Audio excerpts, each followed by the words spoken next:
figured out.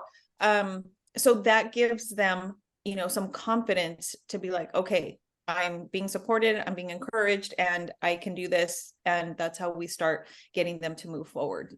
And then there's always an aspect of, if they're alone, they're constantly doubting themselves, like, oh, I feel like I have to have a partner to, feel worthy or good enough. And that's really common because sometimes they'll have like body images, a bad body image, because of weight, because of, their hair, whatever. There's so many things that make up that image of themselves.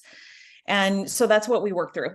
We work through a lot of that. But the self-love piece that I teach in my programs is huge, because I always say that is like one of the key elements to building that confidence in yourself, is that inner work that you have to do for that self-love that we have to have for ourselves in order to move towards something that we really want for ourselves, and knowing that we deserve it, that, it's something that we're worthy of. And at 20, a lot of the times we don't feel that way. So I think most people, that's a big piece. yeah.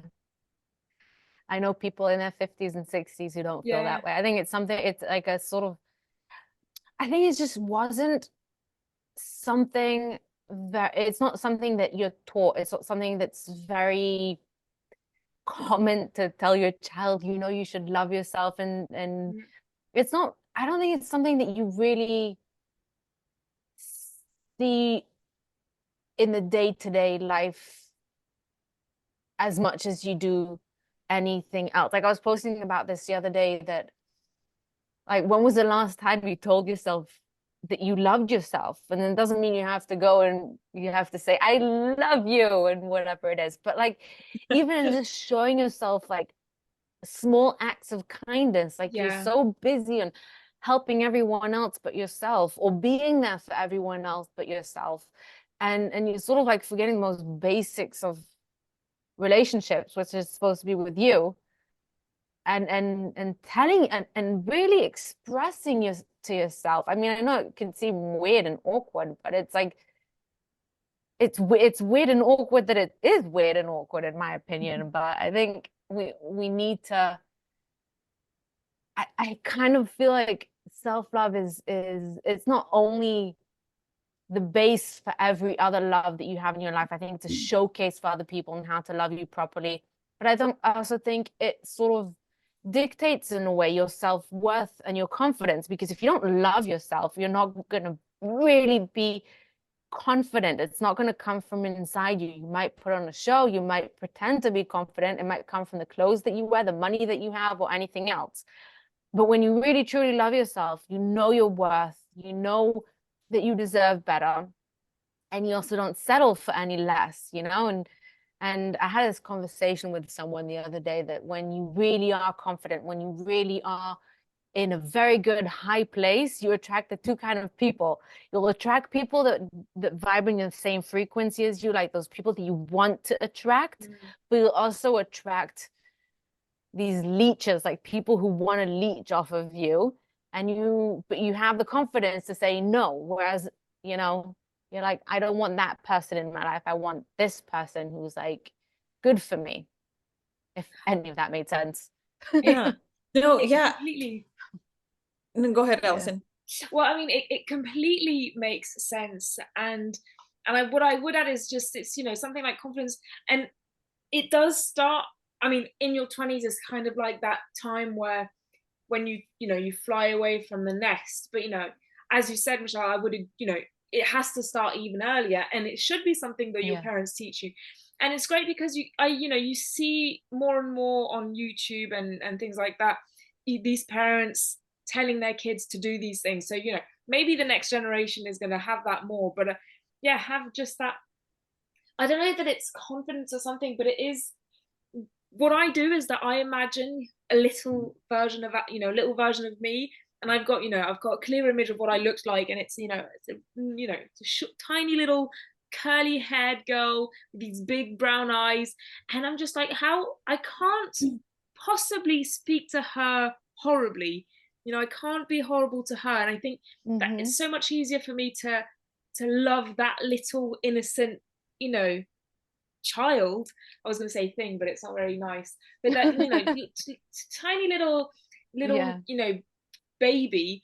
And then, you know, and then that's where the love comes from, of just, you know, you wouldn't talk to that version of yourself that way. Don't speak to this version of yourself that way, because you know, it's the same version.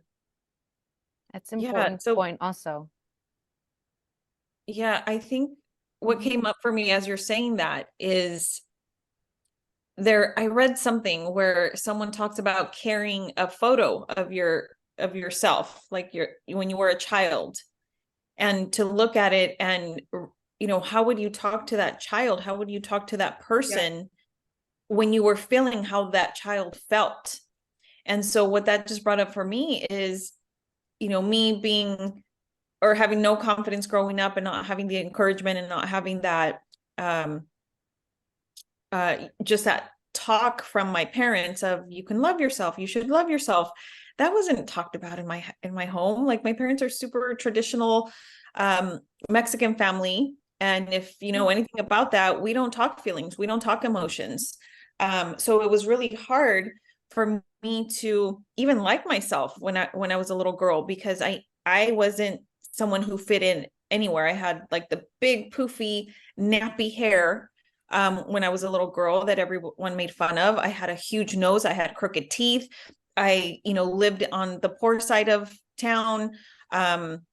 Never had money to do the things that I needed to at school. So it was really hard for me to grasp that concept. And so talking about this picture that we should carry around, like, how would I want to talk to that poor little girl that felt awful, that felt like she didn't fit in, like felt like she wasn't loved, or, you know, had any kind of worth in this world? Like, how would you talk to that little girl now? And I think that this whole self-love concept right now is so mainstream, right? Like Allison said, YouTube, Instagram, it's all over. I promote that like it's what I live off of, because I needed that. I needed that. And once you have it, things change in your life, right? You talk better about yourself mostly. You have a different perspective on life because you actually want to do things that are going to be for your benefit, that are going to make you feel good. It's for me, that self-love, obviously. But yeah, talking to yourself with that kind, compassionate dialogue is so important. And we're so used to being mean to ourselves and beating ourselves up because of, you know, why do I have this big nose? Why do I have this curly hair that nobody likes? Why am I being treated different? And we grow up with that, and there's nothing to counteract that negativity that we grow up with. So yes, all of our lives, it's important. But because I'm dealing with the 20 somethings when I feel I needed that most, like transitioning into my adult years and making that transition from high school to college, where I was so lost, that's where I feel like I can make the most impact, because there's a lot of people going through that still. You know, that was, I mean, I'm old, but you know, that was like 20 years ago, 25 years ago or whatever. And people are still dealing with that now, even though we are promoting it as something that is going to change your life and something that we're continually trying to do with women, especially, you know, showing yourself that love, treating yourself well, talking to yourself positively, doing those affirmations. Yes, they're freaking weird at first, but it's because you've never done it. No one's ever done it for you. So yes, it's weird, and keep doing it until it feels right. It's like that concept of riding a bike. You've never done it. So what? You're never going to try? You have to do it until it feels right. And then you keep going and you keep doing those affirmations and that positive talk. And that's what gets you to a point where, and I'm not saying just affirmations, right? There's a lot more work that goes into it, but the way that we speak to ourselves is going to be one of the most important things that is going to help you on that in that process of appreciating yourself and accepting who you are. Yeah. And not being so quick to, like, even in, sometimes I catch myself, like, we subconsciously just insult ourselves. It's like we do something, like, I'm like, oh, you're such an idiot. Like, and without even realizing, I say it to myself just like that. And so I Yeah. tried to make a point to myself, which is fine, you know, it's okay also to be mad at ourselves every so often. Like, we get mad at a sibling, at a friend, at a parent, whatever. It's fine to also be angry with yourself. We're human. We are annoying at times, and that's okay. And it's okay to sometimes feel stupid and silly and whatever it is. But also, we also need to know how to focus on what we love and what we do. And like I found myself trying to put more effort of, like, when I do something good, I'm like looking at myself like, you're such a brilliant human being. Where have you been hiding all this talent, this old talent? Like, who would have thought, you know, like, you also have to, like, the same way you compliment your friends and your family and show them love and appreciation, you need to show that for yourself as well. Not only because you need to help yourself feel better and love yourself more, but also because, you know, it's easier to receive it from other people as well afterwards. Because if you don't love yourself, you don't give yourself compliments, when anyone else is going to love you or give you compliments, it's going to be harder for you to actually believe it and accept that love. And you're probably more prone to ruining any other love that comes your way if you don't even know how to love yourself, you know? Right. And, you know, I was like, the other day, I'm writing an ebook about building a self relationship, but and I was writing this intro about my childhood, and it's just bringing me back to this time where I was also such a huge, like, I'm also still an introvert, but I've been a misfit my whole life. I'm a weirdo, and I've never been that person who's easily fitting in.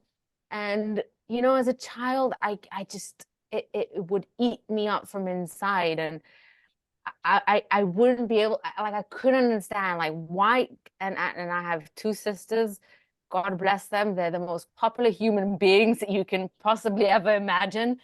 And they're incredible. And you're like, you see that and you're like, but okay, so what's wrong with me? Why am I so not like that? And it took me a lot of time to, especially since a lot of our worth and a lot of our self-love is based on society and friendships. That's where we get, you know, a lot of that's where a lot of our personality and our feelings are shaped, within our friends group. And if you're not popular, then then it sort of becomes a part of you, and you wonder what's wrong with you. And it's taken me a long time and a lot of hard work to realize that just, this is the person that I am. I'm not that person who's going to be surrounded by a bunch of people. And at the time I saw it as a curse, today I see it as a blessing. I think it's like, it's wonderful. I love it. And the friends that I do have in my life are very good friends of high value and quality.